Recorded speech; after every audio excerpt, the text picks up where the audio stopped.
শ্রীমদ্ ভগবদ গীতার কর্মফল। কর্ণের রথের চাকা মাটিতে বসে গেল।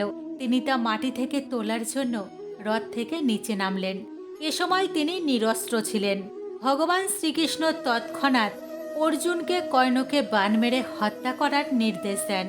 অর্জুনও ভগবানের কথা মতো কর্ণকে লক্ষ্য করে একের পর এক বাণ নিক্ষেপ করে, যা কর্ণকে ভয়ঙ্করভাবে বিদ্ধ করে।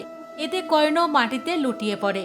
মৃত্যু পূর্ববর্তী সময়ে মাটিতে লুটিয়ে পড়া কর্ণ ভগবান শ্রীকৃষ্ণকে প্রশ্ন করেন, এই তুমি ভগবান, এই তুমি করুণাময়, এই তোমার ন্যায় বিচার যে একজন নিরস্ত্রকে হত্যা করার পরামর্শ দাও। সচ্চিদানন্দময় ভগবান শ্রীকৃষ্ণ স্মিত হেসে জবাব দেন, চক্রবুহে অর্জুনপুত্র অভিমন্যু নিরস্ত্র হয়ে গেছিল যখন সকলে মিলে তাকে নৃশংসভাবে হত্যা করেছিলে, তার মধ্যে তুমিও ছিলে। তখন তোমার এই ধর্মজ্ঞান কোথায় ছিল কর্ণ?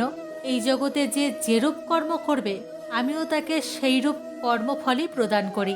ইহাই আমার ন্যায় বিচার। হরে কৃষ্ণ।